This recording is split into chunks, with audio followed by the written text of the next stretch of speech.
سامعین و ناظرین، ہم آپ کو دباؤ کے بارے میں یعنی اسٹریس کے بارے میں بتا رہے تھے. آج کل اس قدر یہ اسٹریس ایک مشکل بن گیا ہے کیونکہ دنیا بہت مشکل میں ہے، بہت مشکل میں. لوگ بہت تکلیف میں ہیں.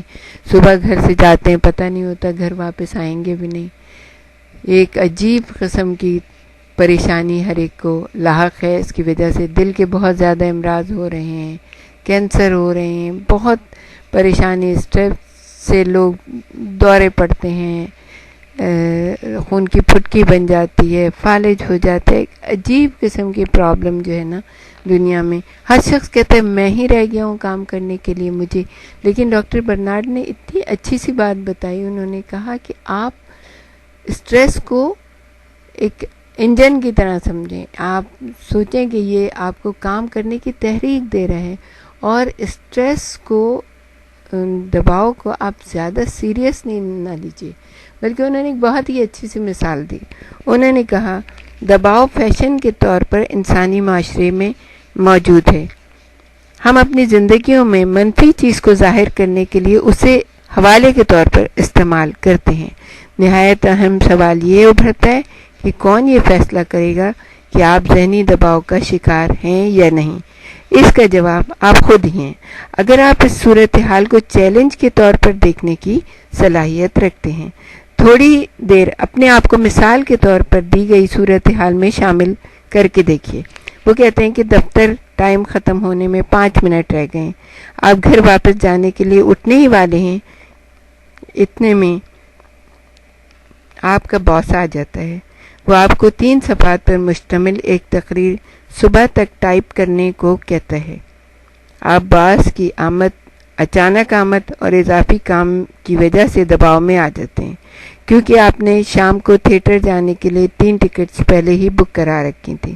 آپ جلدی سے تقریر ٹائپ کرتے ہیں، پھر دوڑ لگا کر گھر پہنچتے ہیں، کپڑے تبدیل کرتے ہیں، تب تھیٹر کو بھاگتے ہیں.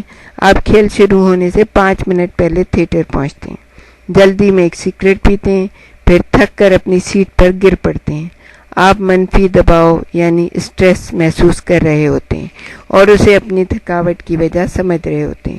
اس منفی دباؤ کی وجہ سے اسٹیج پر جو کچھ ہو رہا ہوتا ہے آپ اس کو سمجھنے سے قاصر ہوتے ہیں.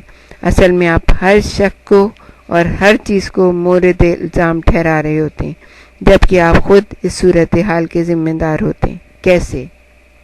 اگر آپ اسی کام کو کل پر رکھ کر صبح آدھے گھنٹے پہلے آ کر ٹائپ کرتے تو آپ اپنی شام کو بھرپور مزے کے ساتھ گزار سکتے تھے اور آپ پر کوئی دباؤ بھی نہ ہوتا.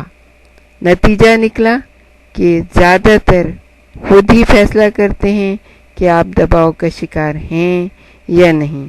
جسے آپ دباؤ کہتے ہیں وہ آپ کی بے صبری اور خواہ کی جلدی ہوتی ہے، اور یہی آپ کی حقیقی دشمن ہیں.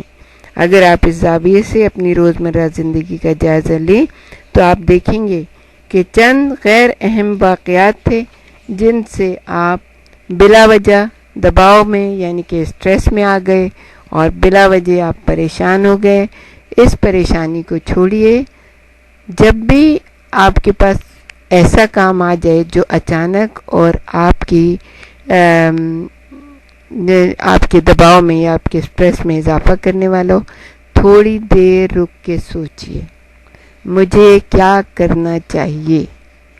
اگر وہ کام ارجنٹ ہے تو آپ اس کو سکون کے ساتھ ارجنٹ کر لیں. اگر نہیں ہے تو اس کام کو چھوڑ دیجئے، کسی اور وقت کے لیے رکھیے. دباؤ میں نہ آئیں، اس لیے کہ یہ اسٹریس آپ کے لیے جان لیوا بھی ثابت ہو سکتا ہے یا آپ کے دل و دماغ پہ بھی اثر کر سکتا ہے. سکون سے رہیے، سکون سے.